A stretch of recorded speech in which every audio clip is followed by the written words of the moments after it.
Welcome to the Unraveling Onion podcast.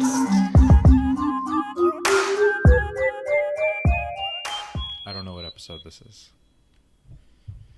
It's been too long.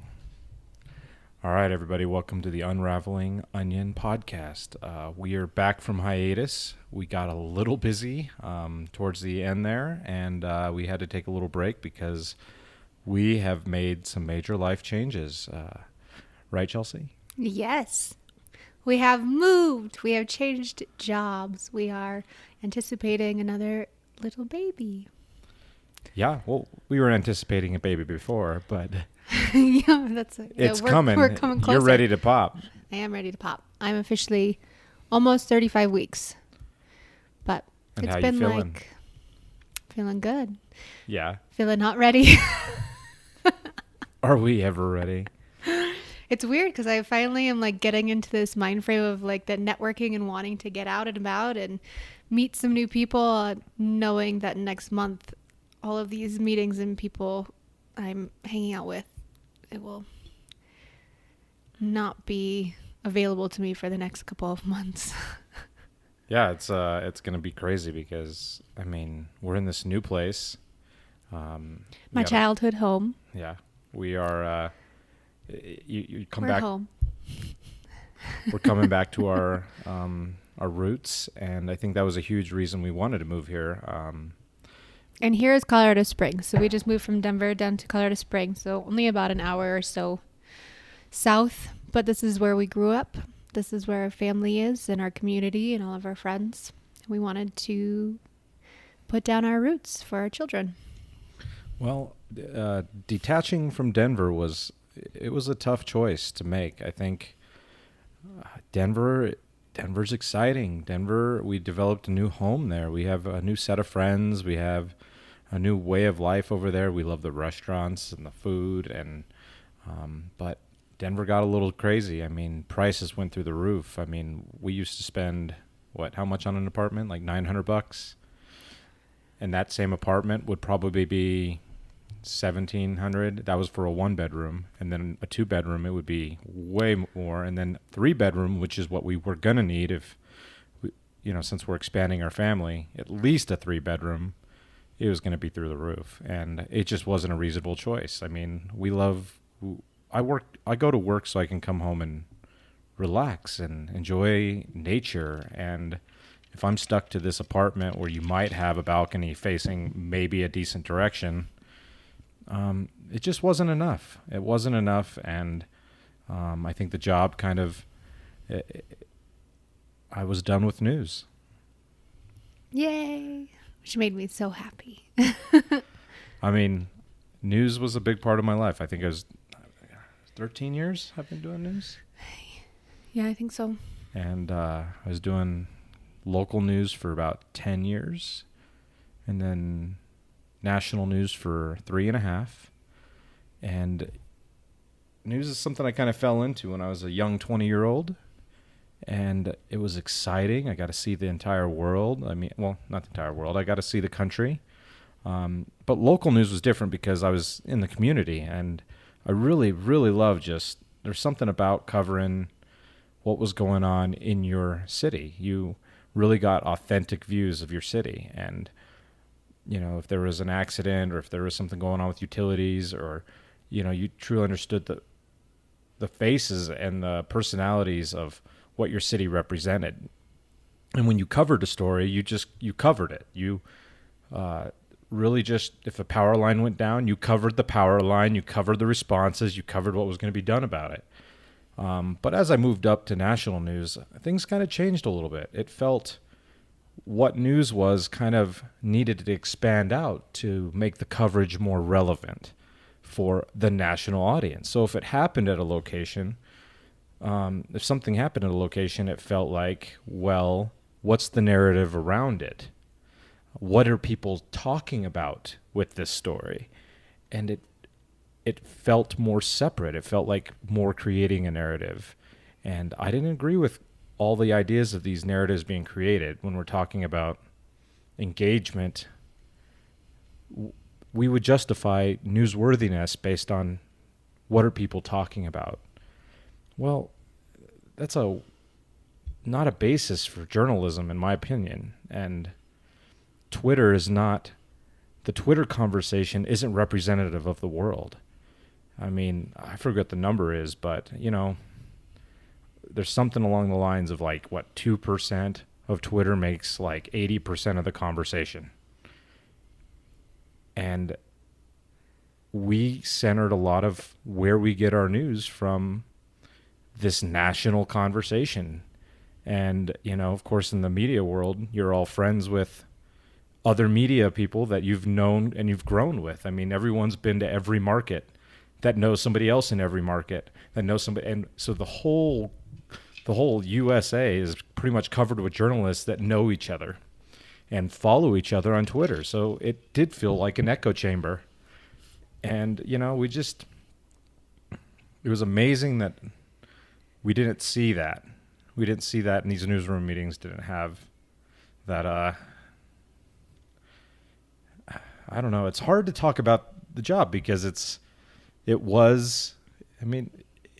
everyone's good there. Everyone, you know, I was happy there. I had a great job. I got to travel the world. I got to travel the U.S., not the world. I don't know why I'm saying the world, but I got to travel the U.S. and see all these crazy things. I was in the riots and the protests. I was at the elections. I was in the fires and floods and hurricanes. And you got to really meet everyone in this country that really was part of the conversation that we were all talking about. And to see the faces of Black Lives Matter, or the people suffering in Flint, Michigan, and, you know, people that are evacuated because of fires, that really brought a lot of perception, just a lot of perspective that I think was very fulfilling and very meaningful to me. But as time went by, something felt icky. And I think you saw that too. You felt, I was coming home and I should be happy. I should be happier to, you know, be traveling as much as I was. And it didn't feel right because I felt like there were some narratives that we were really creating out there. And we, every time I addressed anything like that, I felt like it got kind of like, that's silly. That's just the way it is. And I think reporters in general and everyone in that newsroom, no one's ill intent to do, you know, there's this idea of, you know, there's a lack of media trust. There's, you know, we like, you know, the terms fake news. And no one's trying to be fake. Everyone is an individual journalist. They're all well-intended. I mean. Yeah, but aren't they putting it in a way that makes it, you still have to pull the headlines and you still have to make it so people are going to read some of that, the notion of the outrage and all of these issues that are happening, and make it kind of elaborate on it a little bit more than it should be. Well, yeah, I mean, there's a clickbait phenomena. Engagement is king. I mean, we do dial test to have people turn up a dial when they care and turn down the dial when they stop caring. So that measurement, you know, you go how many 20 years down the road of constantly measuring your market instead of what's the journalism that matters, you're tainting what journalism is, because now you're basing it on what do people want to know about, or what gets people hyped up or emotionally driven. And do you think it's impossible to be objective in news today? Well, I don't think that's a weird thing, because that's the problem is I don't mind subjectivity, but the problem is it's like we don't admit to it. The news used to be the news because you just covered what was going on. And I think it's changed into something new, because now what's going on is based on the narrative you've already kind of created. You're not going to go on what's going on the same type of stories that you'd go, like CNN's not going to tell the same stories that Fox News is telling, because that's not the narrative that's common. When you only have 2 or 3 minutes to tell a story, then you can't really go back and you're already in this world of narrative you've already built, so you can add just a little tidbits of information, because you can't just go back and kind of explain the whole narrative and the whole context of everything, because you've been developing that over weeks and weeks and weeks. So you just want to add a couple bits of information, say it's breaking news, and you just want that constant engagement, because engagement's key. You want people to be upset, and you want people to have an opinion and be strong, because here's the thing. If you don't cover the engaging story, whether it's news or not, I mean, we can even debate what news is these days. I mean, is the Kardashians news? Is, certain politicians tweeting things, is that news? I mean, that's a whole nother conversation. But if you don't cover it, the vlogs, blogs, all types of social media news outlets, this new sense of streaming, networks, YouTubers, podcasters, they're going to cover it.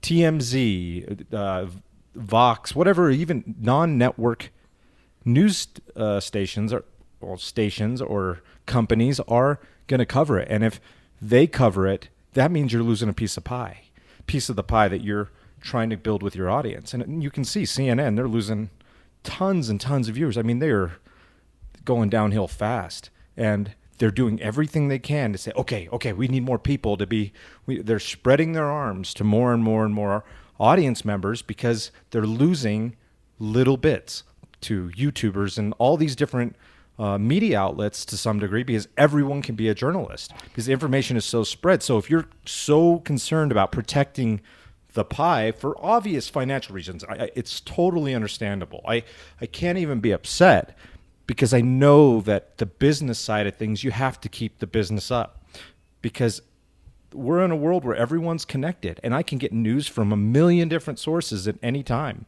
And now I can even be more niche into what I'm interested in specifically. And CNN, they don't know what they're going to do about that, because, and not just CNN, but major news networks and pretty much every major company that's doing media, they're worried about all these little people, these people with a camera and a YouTube channel and a website. They're all taking pieces of the pie, and they're covering what the news won't. And now the news is saying, okay, well, screw it. We will cover it. Because what other choice do we have? We can't have them go to another site and find out they're covering the Kardashians and Donald Trump tweets and this, and they're covering everything we're covering. So once they find that out, why would I go to CNN if I can go to blah-blah-blah.com and find all my news, but also all the other stuff I'm interested in? Why go back? Why wouldn't I subscribe to them instead of getting all the nonsense talking heads for hours and hours? Maybe you're not interested in that. And maybe some people are interested in that, but that's where it starts feeling like a reality show where you're trying to interject people's points in these little 7-minute interviews. Is that live the same interviews for local news, or is that what you're just saying? And see, I wasn't doing so much the banter CNN stuff, but I was still traveling creative. These narratives still felt like they were part of our... and like, again, it's hard to talk about because it was a great job. I just think it got hard for me to defend. It got hard for me because I saw it. I saw what was going on, and when I would address it internally to any degree, I felt that there was just like, that's absolutely silly. No way. But then you'd see the MAGA hat kid story come up, and you'd see Jussie Smollett and, Russia collusion. And it's like, there's a ton of hypothesis that's being reported as headlines. Now, these hypotheses would be great if, it might be a good start. It may or may not be a good starting point for further investigation. But to say it's a news story because we have an account of someone that's an official that said this, and we have some insiders that said this, and it fits the narrative that we've been going with, because we don't really report on the narratives that go against it. And when we completely screw up a narrative, and I felt like I was doing stories that would help drive a narrative that would get somebody fired or lose their family because they made one wrong mistake. They said something wrong on Twitter. It could even have been 20 years ago. 20 years ago. Well, not on And I'm Twitter, like, but- why am I destroying this guy's career? Why am I ruining this guy's whole reputation because of an account of someone that felt that it came from a worse place than it may have? And obviously it's a hypothesis to assume that he's racist or that he's this or that or this or that or this or that. That's a hypothesis. But as soon as you put it out there, that's not the narrative. That there's no assumption of intent of maybe there's another side, and there's no road to redemption for that person. There's almost like a call out culture where if you call him out, there's almost points to that. There's reputational points for calling out someone and ruining their career. Right. Well, it just gives like accolades to all the trolls on Twitter and Facebook that are literally all they're doing all day is scrolling through history of posts to try and find something to discredit somebody. Well, and that's the other issue is you can find controversy on any topic. I could literally, who knows, people could watch this video and they could see something in our background and say, look at what's going on. We found outrage. We found something controversial, and they can tweet, the Unraveling Onion podcast. And they could look for the negative comments on it, post 7 negative comments on their page and say, or on their news story and say, hey, look, controversy about the Unraveling Onion podcast. Now, if you take 100 people, there's always going to be one crazy person or a person that hates what you're doing, no matter what it is. And then you put that on the scale of Twitter, you're going to be like, there's always going to be people that are upset about every topic. So the fact that there's controversy about everything is just like, well, yeah, because you can always find people that are upset about anything. I said stupid stuff in college. Yeah, imagine we just highlight everything you did stupid when you were 20. And again, what I loved about local Twitter should not be a resource for news. What I loved about local news is I felt really connected to the community. I felt like when you covered something, you covered a story. You covered it. You told that story. And I'm not going to say that I haven't covered stories. There's been some stories that have been amazing in national news. I mean, there were a lot of those. But I think there was a lot of stories I was, also cutting that made me feel kind of like, wait a second, I don't know if I like this as much. And Your consumer stories. No. I don't know. It wasn't. Yeah. I mean, there were some there were some stories. It's like, let's tell people how to buy things they don't need. How to eat things they don't need. Like we were selling some ideas and of consumerism I wasn't a big fan of. I don't think we need more consumerism. I don't think we need to try and convince people how to save money on everything that they don't need. And I think there's not enough focus on finding fulfillment. We are all chasing happiness and money, and I don't know. There's so many things that we're trying to chase, and I don't think they're the wrong things to chase. I think they're the wrong things to chase, and I just want to find him. I just had to disconnect. It felt wrong to do some of that stuff, and again, that's not the only reason I left. I left for a couple other reasons, but it was a gut feeling that I needed to get free from that. And again, local news, I felt part of my community, and I wanted to say, you know what, Colorado Springs is my community. And that's why I'm here. I mean, and now I'm working at the Air Force Academy. I love the Air Force Academy. It was hard to adjust, but I got a lot of moral support I got a lot of support from my colleagues and my bosses, and it's a different pace entirely than national news. It took some major adjustment. I was kind of in a culture shock for a little while because I've never moved at a pace that's not daily grind of editing and being current with the news, but part of this move has been, hey, I don't have to be on Twitter or Facebook. Yeah, it's been so nice. I haven't had to even think about it. I haven't had to. I've had to search out my own news because I'm not there to tell you. So, it's hard to talk about the news because it was a great job, but I think it wasn't my life forever, and I'm happy I kind of took a step back from it. There was a little bit of pressure from me. There was a little bit of pressure. A lot of it. And I don't know. I'm not sure. I'm not sure how I feel about ever going back. But for now, It would have to be your own news station, your own YouTube news channel. It's just so macro. It's so, we're trying to make, it's like we're trying to let, we're building villains in the news. We're deciding who the villains are. And if you meet these people, and like I said, I've traveled the country meeting these people. I've went and met the immigration, all the officers that work in the immigration, work on the border wall. And it's like you talk to them and they're all good people. They're all well-intended good people. They're all just trying to do good.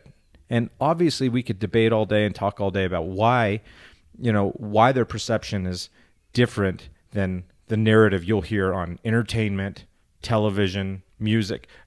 All these industries are deciding that one narrative is the correct one. But when you talk to these people, you realize that the left and right, it's not left and right. There's just a priority list. If the left thinks the priorities are A, B, C, D, E, F, the right might think the priorities are B, D, C, F, D, E. Whatever it is. I don't know. Your priorities are listed different. It's not that one doesn't care about the other. It's that, hey, I'm not going to put freedom of speech over this. I'm not going to put gun rights over this. Like, you could go up and down and move everything up and down. I mean, it's going to be based on your history, your culture, your background, your friends, the things that have happened to your life, your current family situation, or it could be based on just all the narrative you've heard online. If you're a young person and you think, oh, the world is worse than it's ever been, we need to fix it, and you just don't know because you just hear it from the news, you're going to think that way. But as you grow up, you start taking on things that are, you start building a family. You start realizing, hey, I need to fix, there's a lot of things that I need to worry about in my life, and then start thinking and then build outward. Well, and I think it's interesting because you're talking about villainizing. I mean, every industry has their own sets of villains, and the way that the news portrays them. I mean, you used immigration as an example. You always think those people at the border just don't care. They're not, empathetic to the situations, and they're just doing their jobs. And there's more to the story. You always have bad apples in every industry. You always have the bad guys. But when you come to, if you talk about news, how many people think because you're part of news, you were the problem while you were just trying to do your job? You've got police officers doing the same thing. You hear about all of these bad police officers that take advantage of their situation. Well, yeah, there are some, but the majority of them are good people who are just trying to do good. And then, every industry. I mean, I'm in marketing, I'm advertising. People hate getting sold to and, ads, and I can track all of your analytics. I know where you're coming from and what you're searching for. And that could, could be considered villainizing that I'm part of the problem, but we're all just trying to do, our jobs. And the news is too. I agree. The news is in the same boat. I think every industry, the news in every industry and every good idea, it starts well intended. You got to have this great idea, and then you get that idea, and it comes more and more in fruition. But then you hit this point where, oh my gosh, this idea is good, and people like it. How can we make the most money based on this idea? And then the ethics start turning a little bit. Like Facebook. Facebook. That was a great well-intended idea. way to connect people. I mean, name it. And there's always, it always is rooted in a well-intended reason. But where politics is, so now that's why we have to have this discussion, because everything probably was rooted in good intentions. But now we have to have left and right. We have to have these civil discourses to really say, okay, where does this apply now? Because sometimes the Democrats are right because change is needed. There is some changes that need to be had. And sometimes the Republicans say, hey, if it ain't broke, don't fix it. You need to have that debate constantly. And I'm not saying they're that way with every issue, but I'm saying that, hey, you got to have these conversations because times change, the intent changes, the ethics change on pretty much every person, every industry, every success. Like if this podcast ended up getting let's just say millions of views and we started profiting, what would we do to change our ethics for this podcast would be the question. Do we aim for more money, or do we aim to be authentic and real in the future? Now, obviously, I don't know what's going to happen with this podcast. We're still trying it out. I don't know if we're any good at it yet. We're getting that all figured out. But I'm all I can do is aim up, up, and one day, if it becomes profitable, I'll be having more problems to face down the road. Every industry is facing that. Every industry. And ethics are a hard thing. And the way I look at news is like, MTV used to be music television where you'd watch, hey, let's watch MTV. We'll find music videos. And they're still MTV. They haven't rebranded themselves. The news is the same thing in my point of view. Is, hey, the news used to be the news and it has changed and learned their audience, learned their viewing audience, learned what they want to see for so many years, and now they're still the news. They haven't rebranded themselves. And like I said, I probably have a lot of news friends that may disagree, and that's okay. I'm not like, again, I think all of them are good. All of them are well-intended. And they're not even wrong. Everyone's in this news world. The discussions of newsworthiness justifies these points of view. What we think, because we kind of grow up with what's newsworthy, and you just kind of go in that loop. And when you cover stories of the exception to the rule for more than you cover the rule, you make the world think that the exception is a way bigger problem than it ever has been. So like gun violence. Violent gun crimes have gone down like 50% for in the last 25 years. But coverage of gun violence crimes they're skyrocketing on the news. So we actually think we live in a more dangerous time than we ever have. And that goes, pick your topic. If we think things are worse than they've ever been, but it's the exact opposite. Well, why do we think that as a country? The news. We think that because of what we consume. And I kind of equate it to like junk food. Like if you eat this stuff up, you're going to have a bad attitude about where we are. And it's making us not as grateful. Gives me anxiety. But yeah, so that's where I'm standing on the news right now. And like I said, all good people.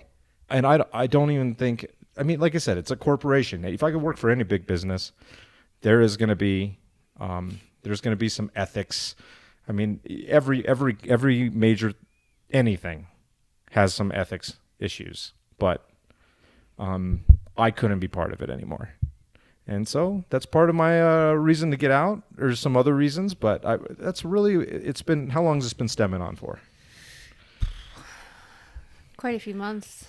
Everything happened really quickly once it actually got the ball rolling, but maybe 6 months. Yeah. 6 months. So. All right, it's 10.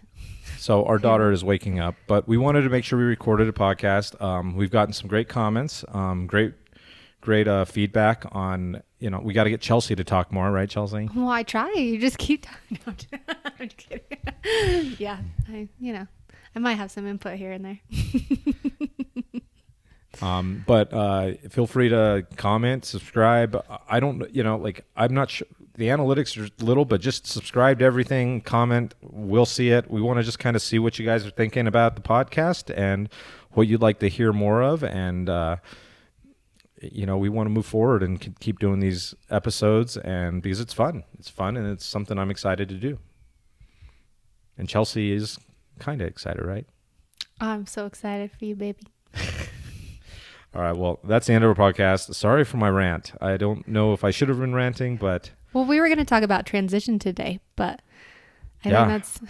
I had to let that go. That was a big transition. I think that was the biggest problem is like letting go of this identity I've been developing for 13 years. And it's like, okay, I need to say goodbye to news. And so that's like the big part of transition is, we're now in a place where I can call it home and we have some space to breathe. We have a yard, we have support, and we want to develop roots in the ground here in Colorado Springs. And so it's going to take some real life changes. Developing a new identity for you. Yeah. Which is really cool. It's a year transition for all of our friends. Yeah. A lot of people around here, so. Which I'm hoping to have guests here shortly. I already got a couple guests set up, so we'll get some guests on the show here shortly. Mm-hmm. All right, well, that's it for the Unraveling podcast today. We're going to go tour some hospitals for this baby. We're going to have a baby somewhere in Colorado Springs. We better figure out where it is. So I don't have a doctor yet. We don't have a hospital yet. We do in Denver, but I don't think driving an hour to Denver is going to be a good idea. All right, guys. Thanks a lot. Bye.